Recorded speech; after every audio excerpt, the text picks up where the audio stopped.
There's a certain stillness in the way the morning light creeps through the blinds, slicing the room into sharp slivers of gold and shadow.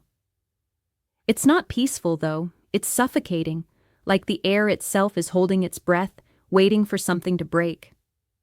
I'm Emily, 29 years old, and this is the rhythm of my life.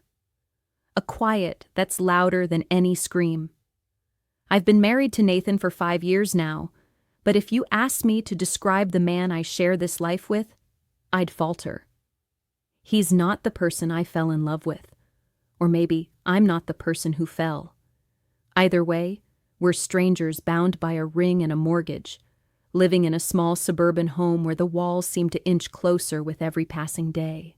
Our house sits on a street lined with identical yards, each one manicured to perfection, as if neat grass could hide the mess underneath. Inside, it's just as unremarkable. Beige walls, a sagging couch, and a kitchen counter cluttered with bills and half-empty coffee mugs. Every evening, I sit at our scratched-up dining table, the wood worn from years of solitary meals, and I eat alone. Nathan leaves before the sun is fully up, off to his corporate job where he climbs some invisible ladder I've never understood. Most nights, he doesn't come home until I'm already in bed, the sheets cold on his side. I hear the door creak sometimes, his footsteps heavy on the stairs. But we don't speak. We haven't had a real conversation in months, not about anything that matters. His touch, once so familiar, is a ghost I can't summon anymore. When our hands brush by accident, it's like touching a stranger. Brief, awkward, and empty. There's a weight to his silence, a coldness that settles into my bones, heavier than any words could be. My days are a loop of mundane tasks. I manage the household, folding laundry that smells like detergent and loneliness, scrubbing dishes until my hands are raw, and freelancing as a graphic designer from a cluttered corner of our living room. My laptop is my window to the world, but even that feels like a cage. Endless revisions for clients who don't know my name, projects that blur together until I can't remember why I loved creating in the first place. I stare at the screen for hours, the glow burning my eyes, while the house hums with nothingness around me. I've started to feel invisible, like I'm fading into the background of my own story. I catch my reflection in the bathroom mirror sometimes, searching for the woman I used to be, the one with dreams bigger than this cul-de-sac, the one who laughed without hesitation. She's gone. Or maybe she's just buried under layers of routine and regret. Nathan has a friend named Tyler, someone I've only met once or twice at awkward social gatherings where I clung to the edges of the room. I don't remember much about him, just a vague impression. Here I am, another evening dissolving into the same old silence, sprawled on the sagging couch with my phone glowing in my hand, mindlessly scrolling through posts that don't even register. The house is a tomb tonight, the kind of quiet that presses against your eardrums, begging to be shattered. I'm halfway through a video of someone's overly perfect vacation when the front door clicks open, startling me upright. Nathan's home, way earlier than usual. My heart does a weird little stutter as I watch him step inside, his suit jacket slung over one arm, his briefcase looking heavier than it should. His face is a blank slate, unreadable, like he's carved out of stone. He doesn't look at me, not really, just sets the briefcase down by the door with a dull thud and straightens up, his shoulders tense. "Emily, I need a favor," he says, his voice clipped, sharp around the edges, like he's cutting through something thicker than air.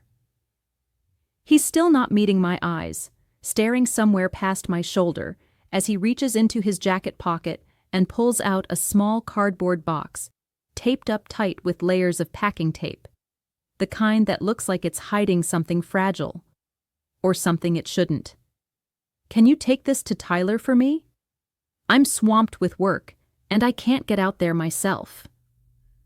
There's no room for questions in his tone, no warmth, just a flat urgency that makes my skin prickle. I open my mouth to ask why, to push for some kind of explanation, but the words stick in my throat. I see the way his jaw tightens, the way he shifts his weight like he's already halfway out the door in his mind. A flicker of curiosity sparks in me. Why this box? Why now? Why me? But I smother it. Honestly, I'm just itching for any reason to escape these walls, even if it's just for an hour. So I nod, muttering a quiet, "Sure," and take the box from his hand. It's lighter than I expected, almost weightless, but it feels like it's burning a hole through my palm. I grab my keys and a hoodie, tucking the box under my arm as I head out to my car. A beat-up sedan that's seen better days, with a faint coffee stain on the passenger seat that's been there so long it's practically a landmark. I slide the box onto the seat beside me, giving it a sidelong glance like it might suddenly start talking, then crank the engine. It sputters to life with a reluctant groan, and I pull out of the driveway, following the address Nathan scribbled on a scrap of paper. It's just outside the city limits, a part of town I've never had a reason to visit. The sun is dipping below the horizon as I drive, painting the sky in streaks of bruised purple and burnt orange, the kind of sunset that feels more like an ending than a promise. The hum of the engine is the only sound. I pull up to Tyler's place, a modest little house tucked at the end of a gravel road, the kind of spot that feels forgotten by the rest of the world. The porch light flickers weakly as I step out of the car, the small cardboard box clutched in my hands like it's a secret I'm not sure I want to share. My sneakers crunch against the uneven ground as I approach the door, my pulse ticking a little faster than it should. I knock twice, the sound sharp in the quiet evening, and wait, shifting my weight from one foot to the other. When the door swings open, Tyler's there, taller than I remember, with a casual half-smile that doesn't quite reach his eyes. He's wearing a faded t-shirt and jeans, his dark hair a little messy, like he just rolled out of bed. "Hey, Emily," he says, his voice low and easy, as if he's been expecting me all along. I mutter a quick hello and hold out the box, ready to hand it over and get out of here, but he steps aside, gesturing for me to come in. "Let's take a look at this together," he adds. And something in his tone makes me hesitate, though I can't place why. Inside, the air smells faintly of coffee and something earthy, maybe old wood. He leads me to the kitchen, where a worn wooden table sits in the center, its surface cluttered with mismatched mugs, stray papers, and a couple of pens rolling loose. I stand there awkwardly, the box still in my hands, feeling out of place in this unfamiliar space.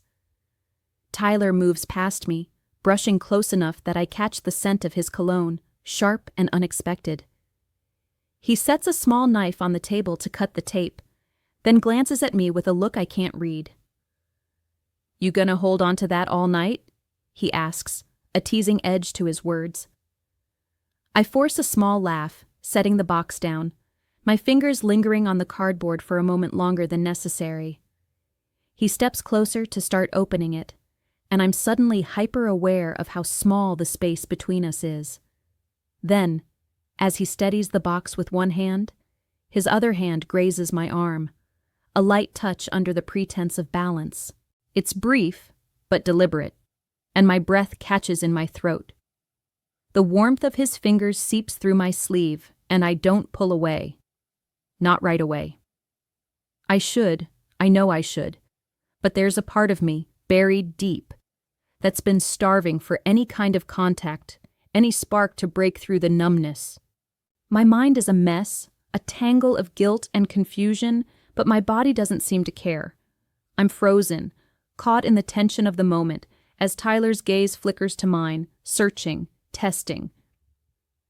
Then slow and deliberate, he leans in, his breath warm against my skin as his lips brush the side of my neck. A jolt shoots through me, sharp and electric, a mix of shock and something I don't want to name. I flinch, my muscles tensing, but I don't step back. I can't. My heart is hammering so loud I'm sure he can hear it, and my thoughts are a chaotic storm. Nathan's face flashes in my mind, the cold distance between us, the emptiness of our home. And yet here I am, not stopping this.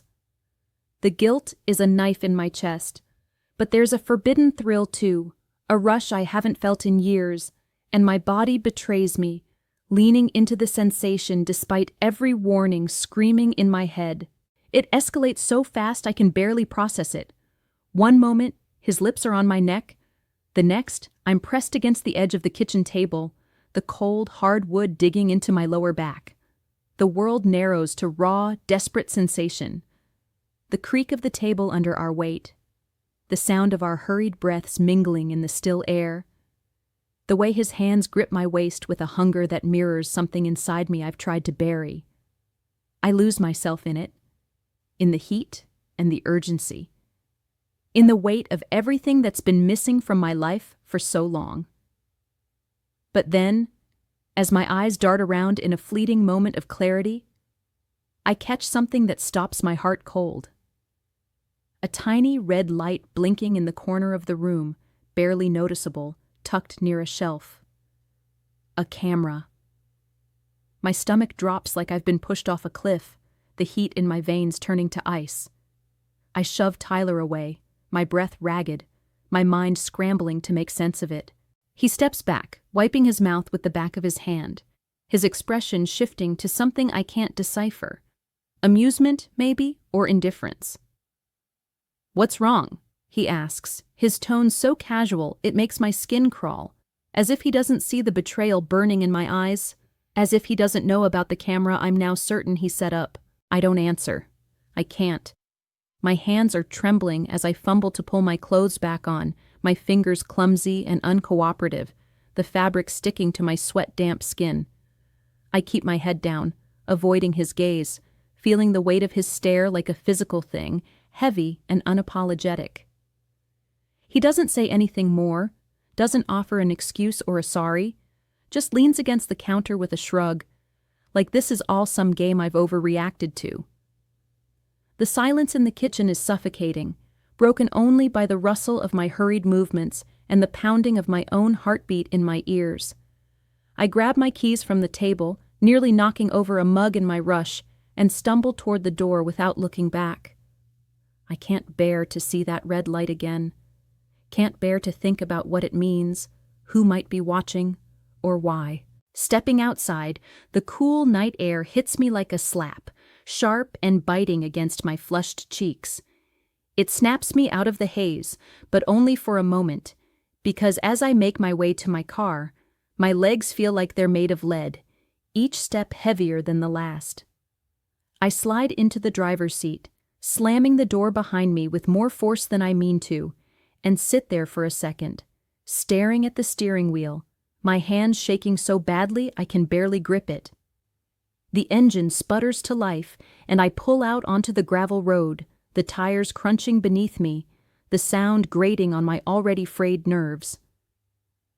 The drive home is a blur, the world outside my windshield smearing into streaks of darkness and distant streetlights. My mind is a storm, replaying that red light over and over, the way it blinked like a silent witness, mocking me. Tyler's words echo too, so nonchalant, so empty. And then there's Nathan, who sent me there with that stupid box, who must have known something, planned something. The realization hits me like a punch to the gut. This wasn't random. This was orchestrated. He set me up, and I walked right into it like a fool. I gripped the steering wheel tighter, my knuckles turning white, the pressure the only thing keeping me grounded as my thoughts spiral. Tears prick at the corners of my eyes, hot and stinging. But they're not from guilt or shame. Not anymore. It's rage, pure and searing, burning through me like wildfire.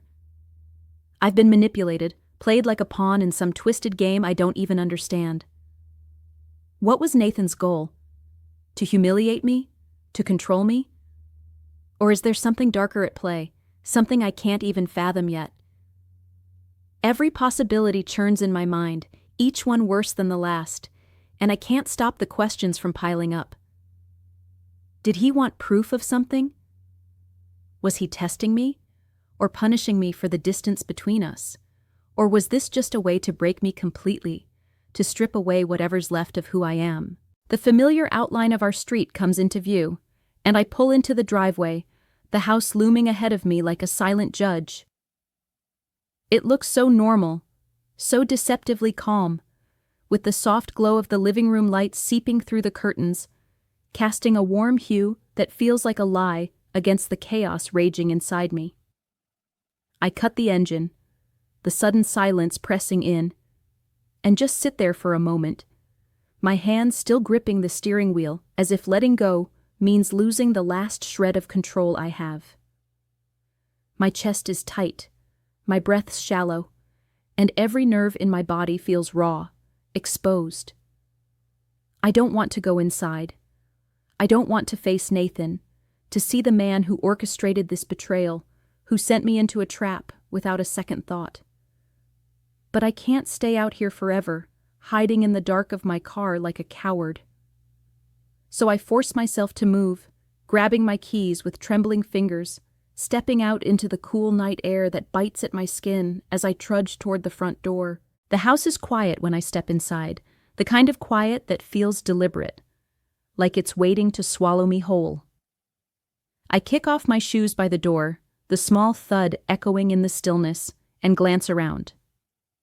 Nathan is there, sitting in the armchair in the living room, a glass of whiskey in his hand, the amber liquid catching the dim light from the lamp beside him. He doesn't look up at first, just stares into the glass as if it holds some answer I'll never understand. Then, slowly, his eyes lift to meet mine, and the intensity in them makes my skin crawl. It's not anger, not sadness, not even surprise, just a piercing, unblinking gaze that feels like it's peeling back every layer of me, exposing everything I've tried to hide.